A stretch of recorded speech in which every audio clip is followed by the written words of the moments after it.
जय माता की मित्रों। आज कोई पाठ नहीं है। रक्षाबंधन का दिन है, शाम का समय है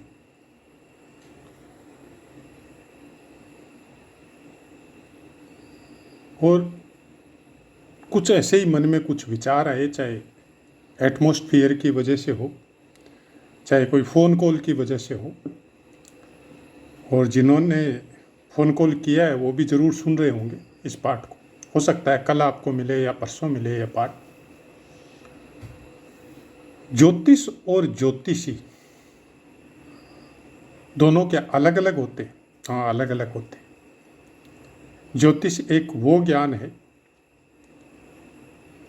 जिसको पढ़ के, लिख के, सुन के और अपने अंतर मन में रिफाइन करते करते आप अध्यात्म की उस सीढ़ी पे चढ़ते हैं जो आपको ईश्वर के नज़दीक ले जाती है। ये है ज्योतिष। बहुत से पाठों में हमने इस बात को क्लियर भी किया है कि ज्योतिष कोई ग्रह नक्षत्रों से आपके भाग्य को बदलने वाली चीज नहीं है। किसी भी रेमेडी के द्वारा आप अपने भाग्य को बदलने की क्षमता हमारे हिसाब से ज्योतिषियों में नहीं है। और फिर भी हम प्रतिवाद नहीं करते, हमारे अंदर तो नहीं है। हम अपने बारे में बोल देते हैं, हमारे अंदर नहीं है। किसी के ग्रह कुछ खराब है तो हम उसको टाइम देते, समझाते हैं कि जितना हो सके नेगेटिविटी से दूर रहिए। उसका कारण केवल इतना है कि चंद्रमा, कुछ हद तक मंगल और बुध का उसमें महत्वपूर्ण योगदान होता है। थोड़े से भी डिस्टर्ब अगर आपने उनको किया या आपको बाई बर्थ मिले तो नेगेटिविटी बहुत ज्यादा मात्रा में आपके अंदर एक संक्रमण का रूप ले लेती है। आप केवल सुनते हैं और सुनने के बाद में उसी के ऊपर क्वेश्चन करते हैं। जो बात सामने वाला बता रहा है उसको सुनते जरूर है लेकिन फिर उसके अंदर कोई क्वेश्चन आप अपनी तरफ से उसको प्रश्नवाचक बना देते हैं। सामने वाला 1000 आपको समझाए, 1-1 घंटा, 2-2 घंटा, 5-5 घंटा आपको टाइम दे, उसके बावजूद भी आपको कुछ समझ में नहीं आता, क्योंकि आपके अंदर नेगेटिविटी की मात्रा इतनी ज़्यादा हो जाती है कि वो जो आपको कुछ समझाना चाहता है या कुछ बताना चाहता है, सही रास्ते पे जाने की प्रेरणा देना चाहता है, अगर वो थोड़े दिन आपके पास रहे तो हो सकता है वो खुद ही नेगेटिव हो जाए। हर ज्योतिषी का अपना एक एरो होता है जो उसने अपने अध्यात्म से, उसने अपने पठन पाठन से, उसने अपने पुण्य कर्म से अर्जित किया हुआ होता है। वो कोई साक्षात ज्योतिष के बहुत बड़े विद्वानों के द्वारा पोषित या उनका शिष्य या उनकी सेवा करके आशीर्वाद स्वरूप आपके पास नहीं आया। वो भी एक साधारण इंसान है। हाँ, उसका अपना एरो थोड़ा उसके पुण्य कर्मों की वजह से थोड़ा पॉजिटिव बन के रहता है। कुछ ज्योतिषी उसको अर्थ में कन्वर्ट करते हैं और कुछ समाज का भला करने की कोशिश करते हैं। जो भी कोई उसको समझना चाहते हैं उसको समझाने की कोशिश करते हैं। लेकिन इसका मतलब ये नहीं है कि वो हर समय आपकी नेगेटिव बातों के लिए आपको हर समय टाइम देंगे, नहीं दे सकते, क्योंकि उसकी अपनी एक सीमा है। जब उसको लगता है कि हम इनको नहीं समझा सकते, उल्टा हम इनके नेगेटिव संक्रमण में आ जाएंगे, तब फिर वो आपसे दूरी बना लेंगे। क्योंकि समझने की या समझाने की सबकी अपनी अपनी सीमा है। कोई भी ज्योतिषी शायद ही कभी किसी से आधा घंटा या 1-1 घंटा बात करता हो, चाहे वो पेड ही क्यों ना हो, चाहे आप उसकी फीस ही क्यों न देते हो, फिर भी इतना देर वो आपसे कभी बात नहीं करता। फिर भी हमने कोशिश की एक दो जगह बहुत अच्छी तरह समझाने की, जबकि हम पेड ज्योतिषी भी नहीं है। लेकिन शायद हो सकता है हमारे अंदर कुछ कमी हो। अब जिनको हम नहीं समझा सके उनको तो नहीं बोल सकते कि आप में कमी है, हम अपनी कमी को स्वीकार कर लेते हैं। और शायद यही एक कारण है कि हम किसी की कुंडली नहीं देखते, क्योंकि कुंडली देख के उसको रेमेडी बता के जैसे भी हो उसको संतुष्ट करके हम उस चैप्टर को बंद नहीं करते। हम ईश्वर से प्रार्थना भी करते हैं कि भगवान इसका भला करे। लेकिन कुछ कारणों की वजह से वो शायद हमारी गलती थी, जो कुछ देखने के बाद में या कुछ ऐसी प्रेरणा हुई तो हमने बात कर ली। मैसेंजर पे बार बार करने की वजह से अब उनके पास नंबर भी आ गया। तो आपसे रिक्वेस्ट या प्रार्थना केवल इतनी है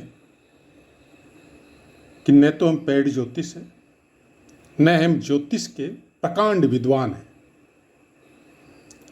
न हमारा फैन फॉलोइंग इतना बड़ा है, और न हम चाहते हैं कि बड़ा हो। ये भी बात सही है, क्योंकि सब्सक्राइबर और बहुत ज़्यादा मात्रा में बड़ा बन के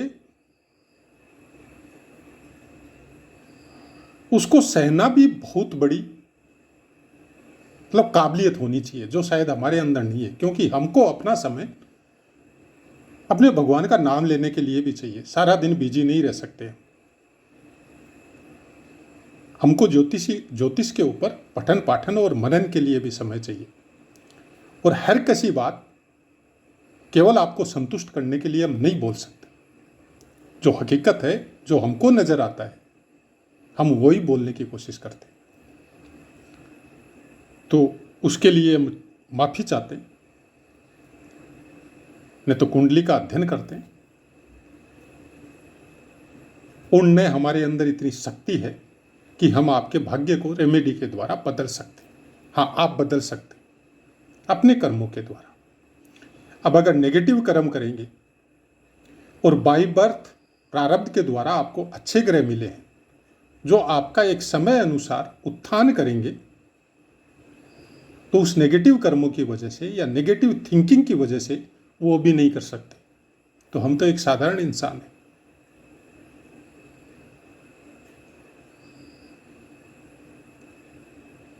हम कोई इतने बड़े ज्ञानी या इतने बड़े देव पुरुष नहीं है कि एवं वस्तु या आशीर्वाद देके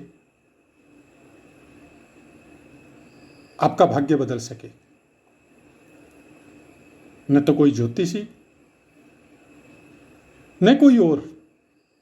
हम लोग अगर साधु संतों की भी बात करें तो कालांतर में बहुत से साधु संत जिन्होंने ईश्वर का साक्षात दर्शन किया है। माता मीराबाई जो अपनी देह के साथ द्वारकाधीश में विलीन हो गई,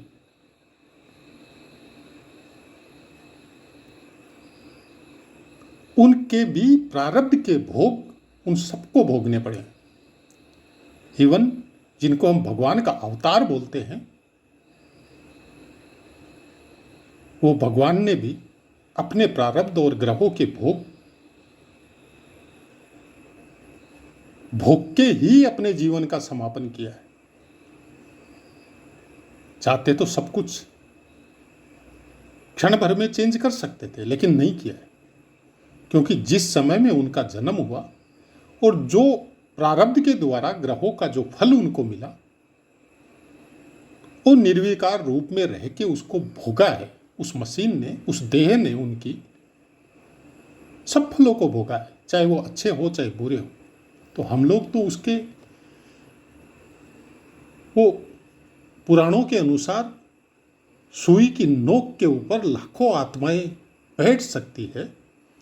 अब हम लोगों का उसमें कितना अंश है आप सोच लीजिए। कि भगवान का कितना अंश हम लोगों में विराजमान है। तो क्या कोई रेमेडी से किसी का भाग्य चेंज हो सकता है? हम तो नहीं मानते इस बात को। हाँ, हम खुद उसको चेंज कर सकते हैं। अगर भगवान का भक्ति करे, साधु संतों की सेवा करे, ईश्वर के नाम का कीर्तन करे, हमेशा प्रेरणा करे कि इस देह से अगर किसी का भला हो सकता है तो जरूर करेंगे, चाहे वो अपना परिवार हो, चाहे देश, गांव, समाज हो। तब जरूर आप अपने कर्मों के द्वारा अपने भाग्य को चेंज कर सकते हैं। ये बात साफ साफ गीता में लिखी हुई है, लेकिन उसको नहीं पढ़ेंगे। हम भागेंगे और ज्योतिषी को फोन मिला देंगे। भाई, ज्योतिष कोई ऐसा तो है नहीं कि वो ग्रहों के फलों को भोग नहीं रहा है, वो भी भोग रहा है। लेकिन उसके अंदर उसके अपने कर्मों की वजह से कुछ इस तरह की चीजों का संचार हुआ है कि वो निर्विकार रहता है।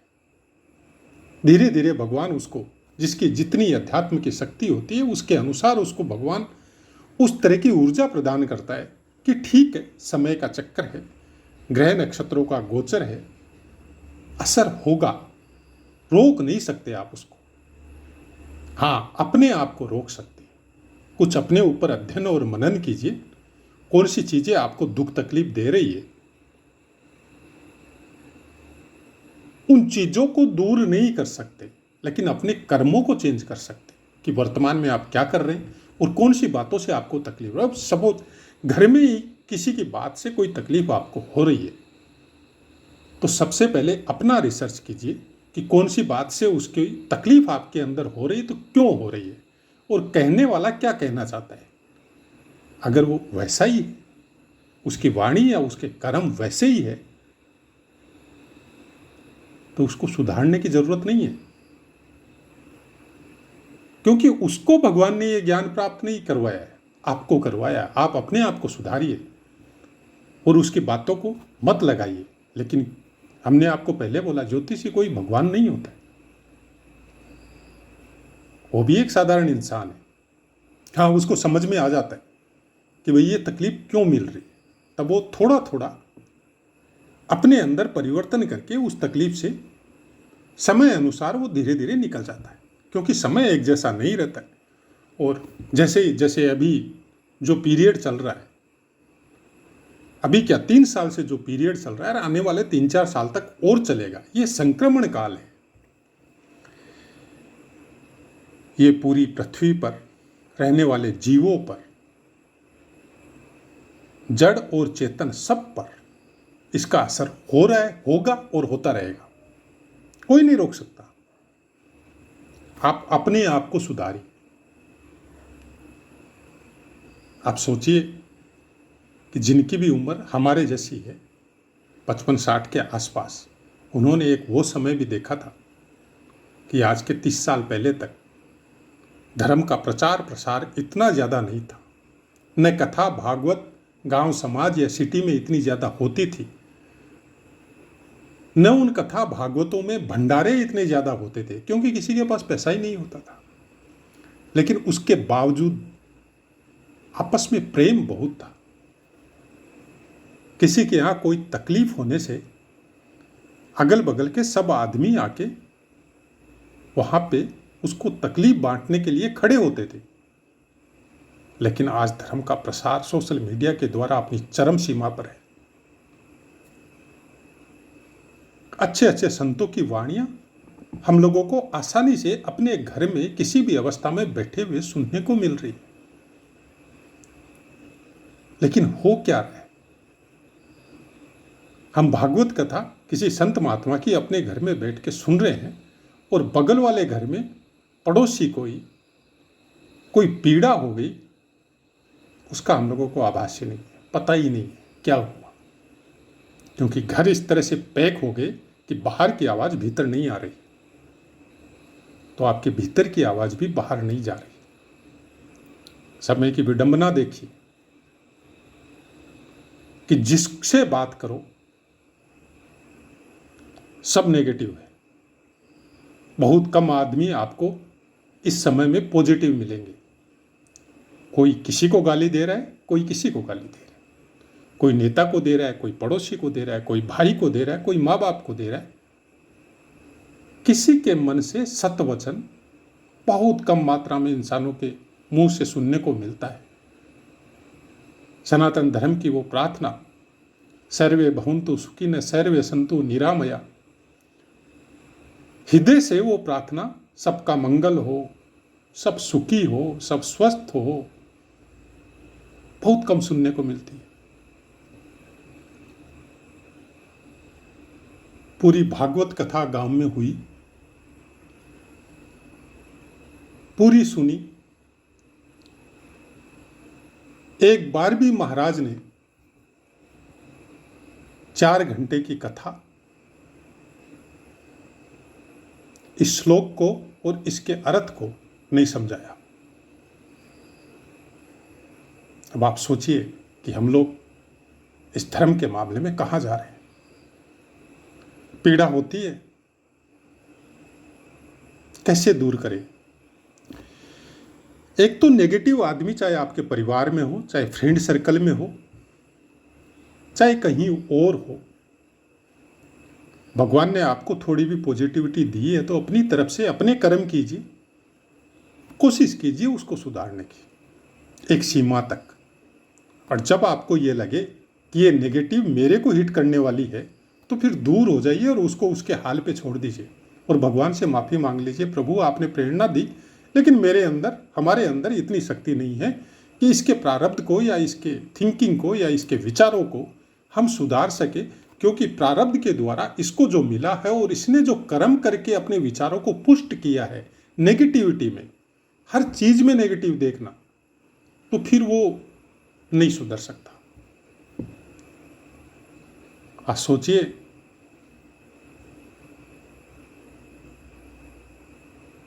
संसार का एक डिपार्टमेंट है जिसमें क्या तो नाम है अंग्रेजी में, वर्ल्ड हेल्थ कुछ ऐसा ही कुछ नाम है उसकी। हम लोगों के ऑफिस में 2 साल पहले एक पत्रिका आई थी,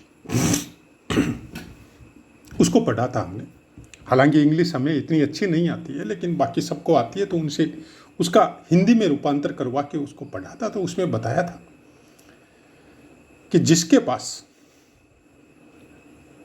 चाहे पुश्तैनी हो, अपना खुद का घर है, शादीशुदा है, बच्चे हैं, बच्चे पढ़ रहे हैं और आपकी भी एजुकेशन चाहे हायर सेकेंडरी लेवल पे चाहे ग्रेजुएट लेवल पे हुई है, और आपके बच्चे भी चाहे सरकारी स्कूल में ही पढ़ रहे हैं, और भगवान इतना धन भी दे रहा है कि पूरा परिवार खाना खा सके। हम ये नहीं बोल रहे हैं कि 5 स्टार होटलों में जाके खा सके, हम ये बोल रहे हैं कि घर में आपको दोनों टाइम तीनों टाइम भगवान खाना खाने के लिए भी आपके पास धन आ रहा है, चाहे सर्विस के द्वारा, चाहे बिजनेस के द्वारा, चाहे और कोई फ्री आप काम करके उसके द्वारा, तो आपको यकीन आएगा आप पूरी पृथ्वी पर 20% आदमियों में गिनती होते हैं। अब आप सोच के देखिए कि आप 20% आदमियों में गिनती है, फिर भी आपका दुख खत्म नहीं हो रहा है और आप नेगेटिविटी से भरे हुए हैं। हमारा काम नहीं हो रहा है, हम जहाँ भी जाते हैं वो हमारा काम नहीं बनता है, एक जगह हमारा नौकरी नहीं होता है, फिर हमको निकाल दिया जाता है, हम कोई भी काम करते हैं उसमें सक्सेस नहीं हो रहा है। 20% आदमियों में गिनती हो रहे हैं सर आप, फिर भी आप ऐसी बात बोल रहे हैं। सोचिए उनके बारे में जो आपसे नीचे 80% है इस पृथ्वी पर, वो भी मनुष्य जीवन में, उनका कैसा हाल है। कभी किसी लेबर क्लास आदमी को जो सुबह से शाम तक हाजिरा करता है ऐसी बातें करते हुए सुना है? नहीं सुना, हमने तो नहीं सुना। क्योंकि जहाँ पे आज 35 साल से काम कर रहे हैं, जिस जगह में, जिस लाइन में, वहाँ पे सुबह से शाम तक लेबरों से हमारा पाला पड़ता है, देखते हैं इतना मेहनत का काम। सारे दिन लेबर का काम, और फिर उनका हंसी मजाक, चेहरे पे कोई शिकन नहीं, किसी भी चीज़ का कोई तकलीफ नहीं।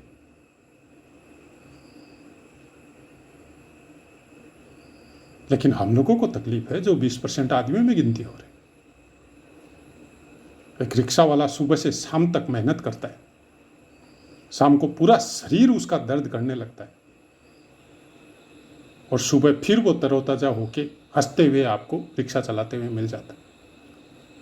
उससे बात कीजिए कभी, कोई रिक्शा वाला कभी नहीं बोलेगा हमको ये तकलीफ है वो तकलीफ है, नहीं, आपसे भी हंसी मजाक में बात करता है।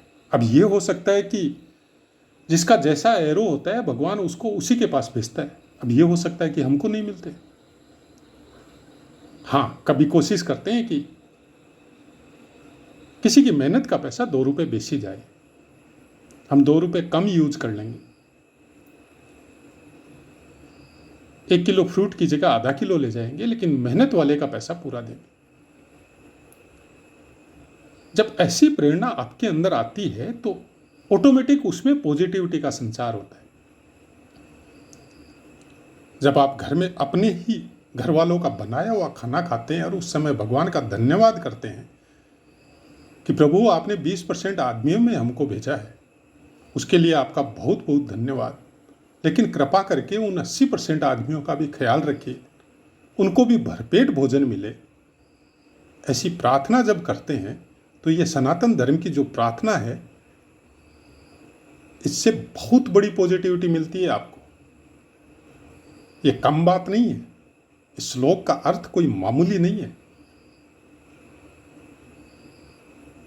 इसी तरह के कामों से नेगेटिव विचार आपके दूर होते हैं।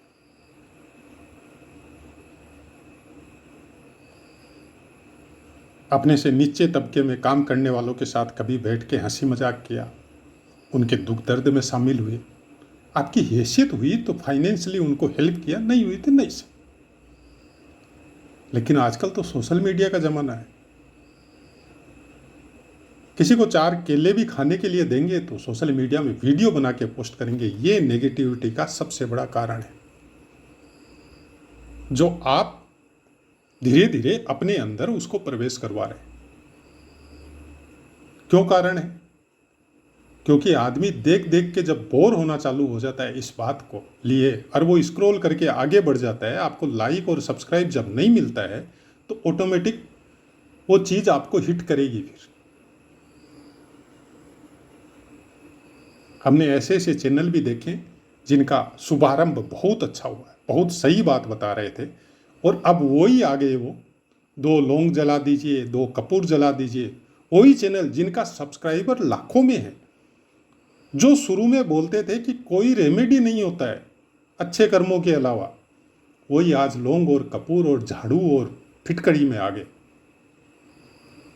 किस लिए? और लाइक चाहिए और सब्सक्राइब चाहिए। क्यों? पैसे मिलते।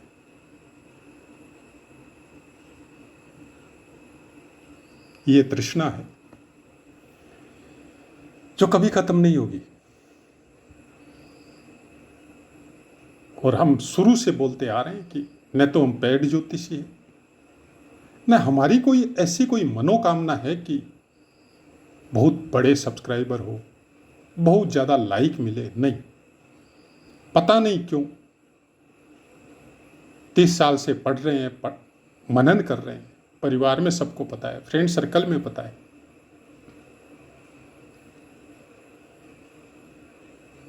लेकिन कभी इसके बारे में ऐसे नहीं सोचा कि किसी को बताए तो उसमें हमारा नाम हो, हमको इससे कुछ अर्निंग हो। पता नहीं क्यों नहीं सोचा, शायद हमारा प्रारब्ध हो सकता है। और शायद पंचम स्थान में केतुदेव बैठे हैं तो उसकी वजह से प्रेरणा हो सकती है। हमको आनंद आता है इसके विषय में बात करने का, इसको पढ़ने में, इसके बारे में चिंतन करने में, कि चुपचाप बैठ के वो ग्रह नक्षत्रों के बारे में सोचना, ईश्वर के नाम का जप करना, हमको आनंद आता है उसमें। हमको इससे अर्निंग हो, पैसे कमाए, कभी सोचा भी नहीं। और ईश्वर से प्रार्थना भी यही है कि नहीं सोचे। हाँ, अगर कभी ऐसा हुआ और सब्सक्राइबर बढ़ने की वजह से कोई पैसे आए भी,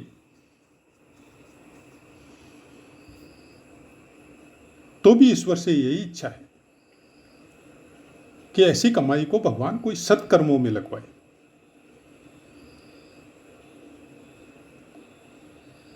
और हमको अपनी कमाई, अपनी मेहनत से जो हमको रोजमर्रा की लाइफ से मिल रही, वो ही दे।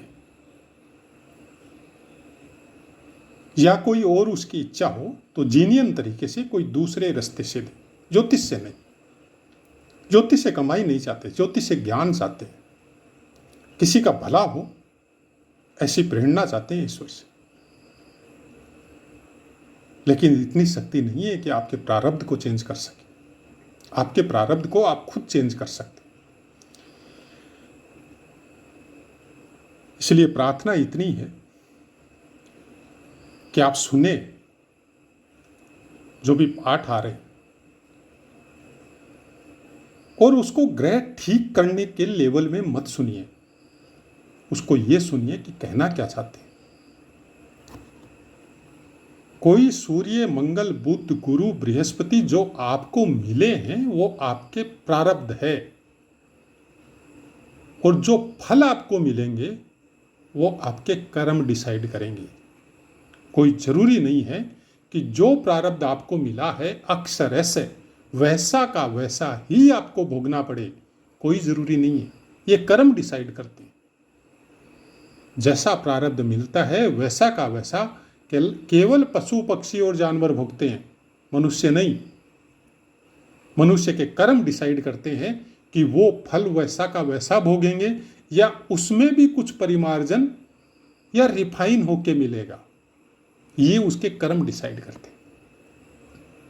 इसलिए कर्मों का बहुत बड़ा योगदान है। किस तरह के कर्म कर रहे हैं, किस तरह के काम कर रहे हैं, कैसी आपकी मनोदशा है, वो काम करते हुए कैसी आपकी भावना है, इसके ऊपर बहुत कुछ डिपेंड करता है ज्योतिष के फलों को प्राप्त करवाने में।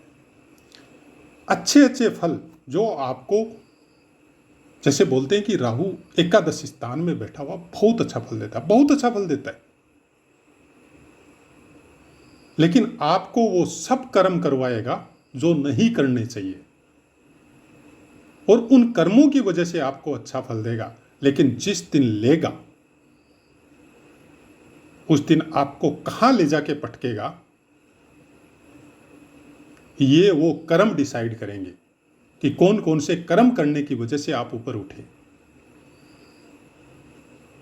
इसलिए भूल जाइए कि कोई आपको बोल रहा है कि 11वें स्थान में, तीसरे स्थान में या छठे स्थान में आपके राहु बैठे हैं तो आपको आसमान पे पहुंचाएगा। जरूर पहुंचाएगा, लेकिन आपसे कर्म ऐसे ऐसे करवाएगा कि जब फल भोगने का समय आएगा तो राहु कुछ नहीं करेगा। फिर कर्मों का फल देने का काम शनिदेव का है, और वो आपको कहां ले जाके पटकेंगे उसकी सोच भी नहीं सकते। और जब पटकेंगे तब ये भी याद नहीं रहेगा कि हमने कौन कौन से कुकर्म किए थे। दूरी बनाइए। अगर अच्छा समय मिल रहा है तो उस अच्छे समय का सदुपयोग कीजिए। बस इसी आशा के साथ, शायद क्या कहना चाहते हैं आपको समझ में आया होगा। वर्तमान समय के विषय में हमने 2-3 दिन पहले एक पाठ दिया था समय के बारे में। समय वही बात है, नेगेटिव और पॉजिटिव, कि अगर नेगेटिव विचारों से ग्रस्त है तो समय बहुत खराब है, और अगर पॉजिटिव विचारों से ग्रस्त है तो इससे अच्छा समय नहीं है। संध्या वेला, गोधूली वेला, संक्रमण काल, दोनों संध्याएं मिल रही हो, उस समय का काल, उसमें किए हुए कर्म अवश्य फलित होते हैं और 1000 गुना फलित होते हैं। और ये 7-8 साल का जो पीरियड है वो सेम वही संध्या वेला वाला है। पृथ्वी पे बहुत कुछ उथल पुथल होगी, बहुत कुछ हम लोग देखेंगे नई चीज़ें, और बहुत कुछ पुरानी चीज़ें छूटेगी। गॉड गिफ्टेड हैं जो भी मेरी उम्र वाले इंसान है इस पृथ्वी पे, कि उन्होंने वो समय भी देखा है कि सुबह उठते ही माता पिता के आशीर्वाद, बिस्तर से उठते ही माता पिता या दादाजी या दादी जो भी घर में जो बुजुर्ग थे उनके चरणों में अपने सर को रखते थे, उनसे आशीर्वाद लेते थे, फिर आगे के नित्य कर्म करते थे। और वो ये समय भी देख रहे हैं कि हाय पापा, good night, good morning, hi hello, बस हो गया। और इसके आगे वाला भी समय देख के जाएंगे। भगवान करे कि जो इस उम्र वाले हैं वो 70-80 साल के हो और 20 साल जिए। जो चेंजेज वो देखेंगे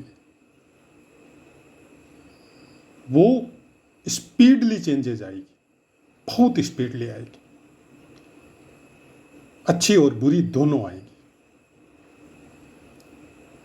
और यही वो समय है, ये 3-4-5 साल वाला, कि इस समय में किए हुए सत्कर्म और कुकर्म 1000 गुना फलदायी होंगे, खुद के ऊपर भी और पूरे परिवार के ऊपर भी, और शायद जहाँ रह रहे हैं वहाँ समाज के ऊपर भी। इसलिए कर्मों की तरफ एकदम पूरा ध्यान रख के कोई काम को या कोई विचारों को अपने अंदर प्रवेश करने दीजिए। हो सकता है कुछ तकलीफ हो, लेकिन अगर हम लोग थोड़े से सुख के लिए उस बड़े वाले सुख को भूल गए तो फिर वो थोड़ा सा सुख बहुत जल्दी दुखों में कन्वर्ट हो जाएगा। बड़े सुख की तरफ अग्रसर होइए, छोटा छोटा सुख मत देखिए कि आज 1000 रुपये कोई गलत काम करके कमा लिया तो फिर भगवान उस लाख रुपए के ऊपर क्रॉस मार देगा जो आपको मिलने वाला है, क्योंकि वो ऊपर क्या सोचता है कि ये तो 1000 रुपये में ही खुश हो रहे तो इसको लाख रुपए देके क्या फायदा। क्योंकि इस संक्रमण काल में वो आपको बहुत ज्यादा परीक्षा लेगा। अच्छा समय आ रहा है, उसके पहले वो कुछ छोटा देने की कोशिश करेगा गलत रास्ते से। हम लोग अगर उसमें लोभ में आ गए तो फिर वो बड़ा नहीं देगा। इसलिए रोकिए अपने आप को, और जो मिल रहा है सोचिए उसके बारे में कि क्या हमारा मेहनत का है, क्या हमने उसके लिए कोई अच्छे कर्म किए हैं जो हमको मिल रहा है। अगर नहीं किए तो साइड हो जाइए उससे। हर साधु संत, हर संत महात्मा, हर वेद पुराण यही बोलते हैं कि एक मेहनत का काम, सुबह से शाम तक पसीना बहाने वाला, अगर 1 रुपये भी ईश्वर के काम में या किसी जरूरतमंद की सेवा में अर्पित करता है तो वो डायरेक्ट उसको मिलता है। जिसको परम ऊर्जा बोल दो, परम पुरुष बोल दो, परमेश्वर बोल दो, और एक गलत रास्ते से कमाई किया हुआ 1 करोड़ रुपए भी, उसमें से 1 रुपये भी उसके पास नहीं पहुंचता है।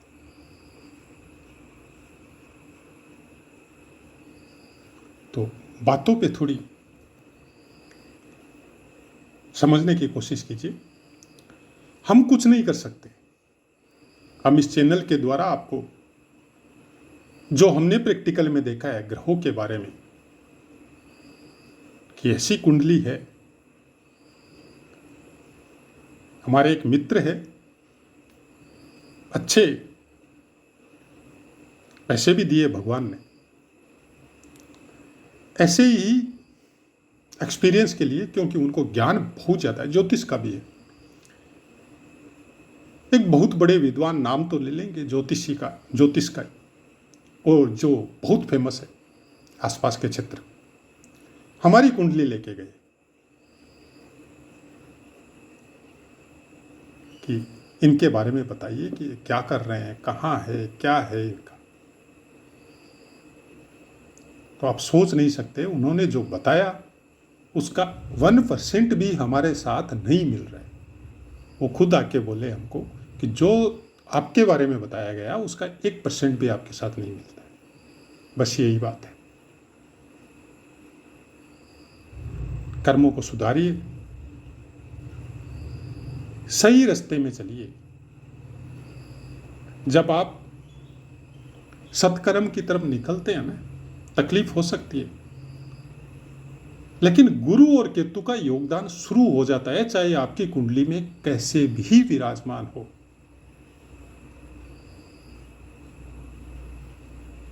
और एक बार उन्होंने आपको कैच कर लिया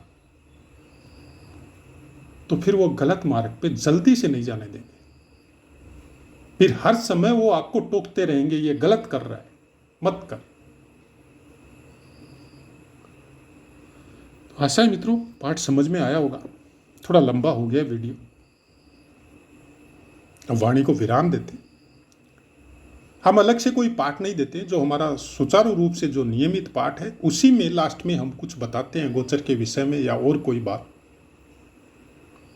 तो जो भी पाठ सुने, अगर समझना चाहते हैं ज्योतिष को हमारे अनुसार, तो फिर पूरा सुनिए। अब अपनी वाणी को विराम देते, आपसे आज्ञा लेते हैं। जय माता।